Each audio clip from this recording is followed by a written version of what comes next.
Hello, Paki. Hi, Fabiola. How are you? Good, good. How are you? Good. And thank you so much for joining on this episode, Fabiola. This is Blank Canvas, where I talk to women from all over the world who comes to Melbourne and live their life like a fresh start. Let's talk to Fabiola how she repainted her life here in Melbourne. So, Fabiola is the author of the book Own It, which is a call to the migrant women who dare to be seen. Like that bird. Yes. So, Fabiola, would you like to tell me how owning it truly looks like for you? Well, the inspiration for me for this book was a quote that I heard somewhere. It says that when you own every part of who you are, nobody can use it against you. And what that meant for me was to make me realize that there were part of myself that I was trying to hide for a very, very long time. And some of those things were my accent, for example, or my migrantness, you know. I really wanted to blend in. I didn't want to stand out as the migrant person in the room. Yes, yes. And probably, I think I have a very generic look. A lot of people might think, oh, yeah, are you Middle Eastern? Are you South American? Okay. Are you Like Italian? that, yeah. So Yeah, okay, of course. I, I think that in different contexts I could blend in, right? Oh, yes. But the moment I open my mouth and people can hear the way I talk, then they realize Yes. that I am a migrant, or I have a different background, or I am different in some Yes, way. yes. Kind of things that really made me feel uncomfortable, that I wanted to hide, and I did that for about 15 years until. Oh my God. Yeah. It's a very long time in that kind of mental isolation. repressing so many feelings, and not being authentic, not being true to myself. And I tell you what, that actually kills you from the inside. Yes, yes. That breaks your soul. Yes. And Definitely.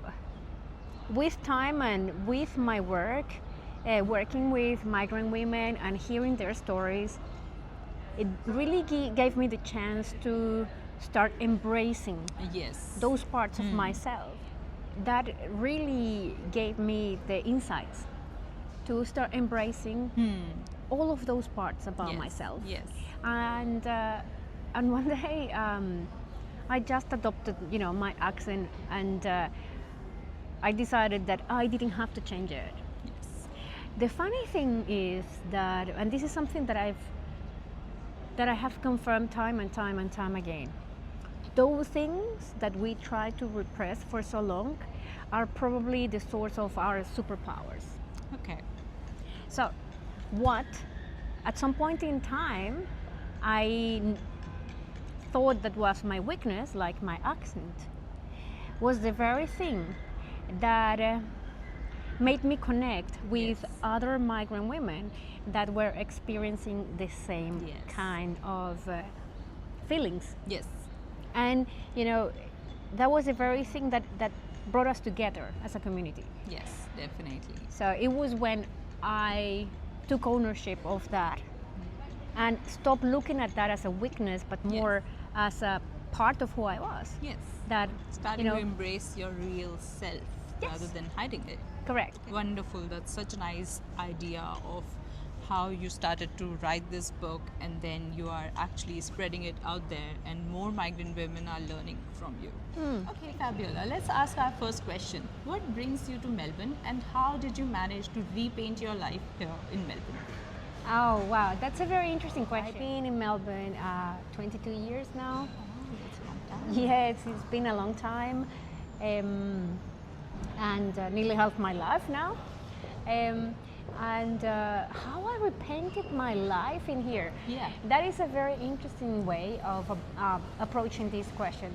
Life is never a straight line, or never a masterpiece, if we are going to use this metaphor, right? But even when we talk about masterpieces, we know that they don't become a masterpiece from the first stroke. It is definitely a work in progress. And the interesting thing about this is that when you are working with a piece of art, you really need to know when to step back and let it go and leave it as it is instead of keep adding more things. And so when I came to Melbourne, I was in my late 20s, and I really wanted to work professionally in here. The problem was that I didn't know how to speak English to begin with. Yes. And it took me a long time. And when I say a long time, I mean according to the expectations that I had at the time. I thought that I was going to be able to learn how to speak English in 6 months, but it actually, no, it's not. And it did take me about 3 years to get to a level where I could actually get a professional job. Yes. And I think those were the first strokes of my Repainting the life in Melbourne. my repainting, absolutely. I think I got to explore with different materials, different medium, different ideas. So being in a place where everything is new to you really opens up your mind to explore different things. Yes. And culture, food, people, ideas. And I think that gives you a very rich experience. Yes. Now, what brought me here? Yes. My dad is a doctor, Okay. and he came to Melbourne to study. Okay. He is a kidney specialist, and he studied nephrology here Nice. in Melbourne. And because of that, the family moved to Melbourne for 2 years. Okay. And at the end of the second year, I was born here. Okay. So I spent 5 months in Melbourne as a baby. Oh, so sweet. And, Okay, so it was yeah. your destiny since ever. Yeah. Yeah, And then, the family went back to Venezuela, and that's where I grew up. Okay. But I did leave Australia with an Australian passport. Okay. So I was. Absolutely. At that time, it Yes. was pretty easy to get an Australian passport. Well, I don't know if it You was just very need to be easy, born.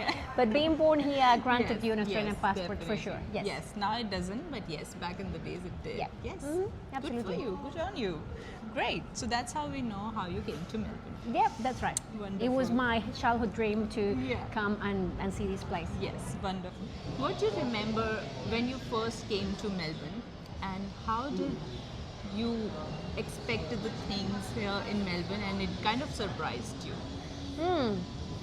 Well, it was July, so similar time of the year that we Yeah. are now. Yeah. But it was very Pretty cold. cold. But it's certainly different too. Life in the tropics. Okay. Right? Yes. So, and although I did pack some of my jackets, and I purchased, some special, jackets to come here. Oh, Absolutely. You it need to was be geared up not. properly. No. It was not proper. Yeah. Yeah, I was so freezing. One thing that I remember is not being warm enough under the blankets. Yeah. So I was freezing every night. Even though I know that feeling. and the heater and everything, but so that's one of the things. The other thing that I noticed was the light. Yeah. The quality of the light was different. Light. Yes. Oh. Okay. Yeah. So The sunlight, the the clear sky. sunlight. Yeah. I Very think bright. it's very bright. Yeah. Okay. That's Right. a very nice observation. So I grew up in Merida. Merida is in the Andes Mountains. And I lived there until I graduated from university. I graduated as a criminologist. Oh. Yeah. Oh my God. And after that, I moved to Caracas, which is the capital city of Venezuela. And I did work there for 3 years Okay. before I moved to Australia. Okay. That was how you kind of felt the difference between Venezuela and And Melbourne, yeah. Okay, yeah, that's good. yeah. That's pretty nice observations, though. starting in a new country is not easy at all. How did you manage to settle in, and if you are still trying to settle in? When you arrive, everything is new, is fresh, is exciting. Yes. You really want to get everything in, Yes. right? But that is a very short period. You know, I suppose that's like the honeymoon period, Yes. right? And then life, the reality settles in, and then you have to start thinking, what am I gonna do? You know, what is my plan? My plan, it was pretty much learning how to speak English. Okay. That's the And, most important skill you can get. Yeah, I mean, it was absolutely necessary for me, Yes. right? I lost my independence completely because You I lost your independence. 100%. So, Okay. I mean, as I mentioned before, I was living in Caracas for 3 years Yes. by myself Yes. before I came to Australia. Okay. So I was completely independent financially, you know, Absolutely. like emotionally, Yes. like I was doing everything for myself. I was very confident. I was making my own decisions. I was, you know, doing everything related to my persona, right? Yes, yes. Now you come here, and this is something that I never imagined or quantified. All of the parts of my identity that were connected to language disappeared overnight. Yeah, absolutely. And here's the kick. Most parts of your identity are linked to language. Yes. So why do I say that I lost my independence? Because I couldn't do the basic things that I used to do before. Speak. But so I remember having to get You some couldn't help. speak like fully, like the way you speak in your Oh, language. You were 100%. like you're thinking in your language, No, but not then even you that. have to kind of translate it and just speak Yeah. a different language altogether. But so I wish it was that. Okay, it was not that No, easy as well. no, because I didn't have the language. yeah. It's not that I was translating in my head. I just didn't have you didn't any have it. So any your words to translate. You know. So in Venezuela, English is not like an education subject in Oh, it is, schools? but nobody's learned Oh. English. The problem with language was that my English was very, very basic. Yeah. And I couldn't do the basic things that I needed to be independent. So Yeah. I do remember very clearly that when I moved into, you know, a unit that I was renting, I have to ask one of my neighbors to help me Yeah. connect the telephone line because they had to talk to somebody on the phone to confirm. Okay. Right? I couldn't even do that. That sounds like a very simple task. Yeah, right? but it is difficult if you can't like. Yeah. It's such Like a tiny task. Yeah. understanding the other person on the phone, trying to confirm my identity, and Oh my god. I couldn't even do that, and I still remember that very vividly to this day because it made me feel like I lost a big part of myself, right? Absolutely. Yes, yes, But yes. you know, if you think about it, I had been working professionally in Venezuela for 3 years, and in Australia I couldn't do that. Yeah. And all the things like you know, socializing or going to the movies or meeting new people, ordering from Yeah, from a menu, menu, exactly. It's like so all the difficult. little things that you take for granted. Yeah. I couldn't do. So it was a major impact for Yes, me. definitely. And on top of that, I think the second thing I wasn't prepared for was the feeling of isolation. Yeah. So building your network again, that was a very That is difficult challenge. Yes, Yeah. definitely. I get that. I'm still trying to do that. It's been what, 3 years for me, and I'm like, oh, getting the shock all of a sudden. Yeah. Okay, it's not about me, it's about her. So let's ask her more questions. Now, my next question is, what is that one thing you love the most about Melbourne? Oh, what's not to love about Melbourne? most. I've called Melbourne home for 22 years now, Yes. and you know, it's everything. I mean, the food in Melbourne, of course, is fantastic. You know, Okay. all the different opportunities that we yes, have to diverse try. cuisines. are Yes, amazing. definitely. Which one is your favorite cuisine? Oh, I don't discriminate against food. Okay, I anything do love whichever looks food. tempting and gives you that. Well, I do prefer Yeah. the fresh Yeah. food with fresh ingredients. Yes. You know, but yes. Like pizza. Nope. No. I mean, I Oh, do yeah. like You pizza. don't like carbs?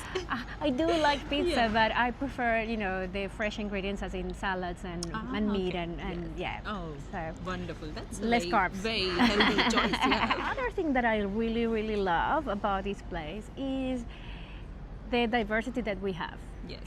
in every sense of the word. Yes. You know, um, cultural diversity is probably one of the biggest assets of this city. Yes. And you know that makes it possible for people like both of us us to to connect. yeah, Yes, to connect, definitely. to collaborate, to learn from each other. Definitely. Yes. Um, and but- it's so exciting. Yes. It's so exciting. It is beautiful to get to know other people's world through their food, their Yes. culture, their traditions. Yes. And that is something that, you know, that's one of the richness that we have here in Melbourne.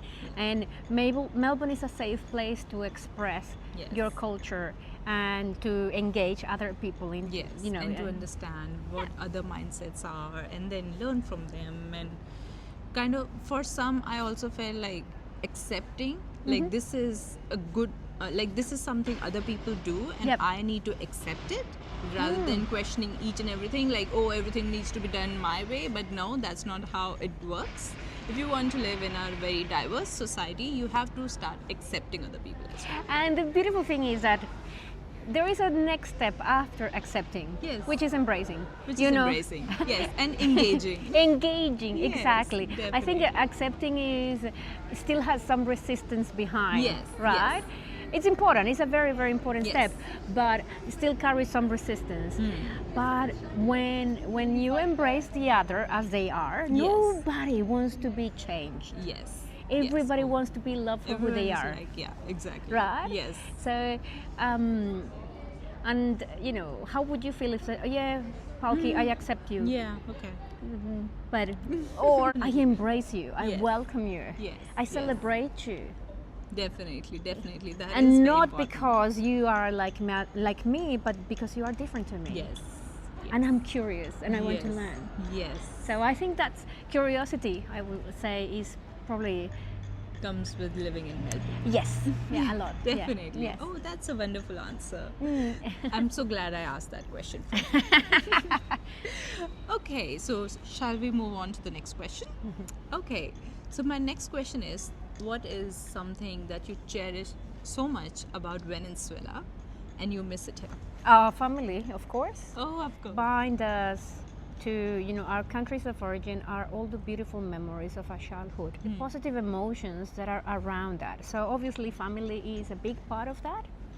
I grew up with a very big extended family. I had a lot of cousins, but I also have my grandparents, my aunties, my uncles, and Yes. you know, Christmas or you know, special events during the year were such a precious time for us. Yes. So I do miss culture, I miss family, I miss language. Yes. I miss the beautiful environment, the beautiful places of Venezuela. And there's something to be said about the people, right? Yes. And the way we engage with each other, that you can feel here in Melbourne, for example, when you get together with the Venezuelan community. So I think nostalgia. Yes. You know, it's yes, very definitely. nostalgic. It's like you're where you come from, so it's kind of connected emotionally Yeah. in that sense. Yes, it is. Yeah. Okay, so what is that one advice you would like to give for someone who has just arrived to Melbourne so that they can also start to feel Melbourne as their home? Wow, the first advice that I will give to anybody is English. to learn English. Oh yes, learn English, absolutely. But is find your people, Yeah. find your community, whatever that looks like. Yeah. If you are into sport, join a sport club.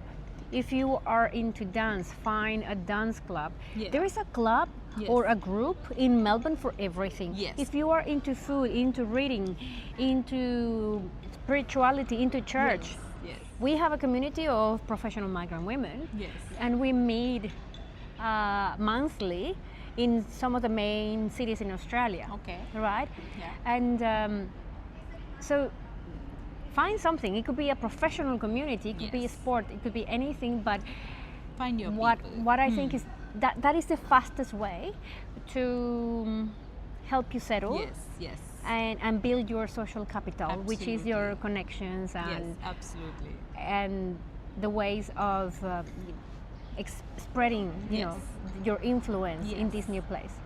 Yes, that's wonderful and very, very good advice. Okay, let's just ask our bonus question, which comes at the last, which is pretty creative one. I've just thought this from this episode. I've never asked this before. All right, But let's just start it bring with it you. on. Okay, I'm curious. Okay, if life handed you a complete blank canvas, Right. how would you like to paint it and how would you like it to look like? Oh. If I was handed a blank canvas, what would I do? Yes. How would you I- paint? How would I paint it? What colors would you use? Look, I think that every day is a potential for a new canvas, Yes. right? The truth is that sometimes we get a blank canvas and then we start painting and we stay with that canvas for a season, Yes. right? And we get seasons in life, right? New stage of my life for my new canvas. I want to slow down. Yeah. I want to reflect. I want to assess what I want to do Yeah. with, you know, the next few years of my life and my career. Yes. It's a time of reflection, Yeah. regrouping, Okay. and I'm making room for new things to come. Okay. So I think this canvas will have more readable space Okay. and a very focused Yes. central point Yes. in the paint. Yes. Yeah. Wonderful. That looks like a very. I'm curious about that painting though. Wonderful. I think you gave a really nice answer to that question. On that note, I would like to thank Fabiola for sharing her story so openly with us. Thank you. And see you next time. It was a wonderful time with you. Thank you for the conversation. It's been great fun. You're welcome. My pleasure. Okay. Bye-bye. Bye.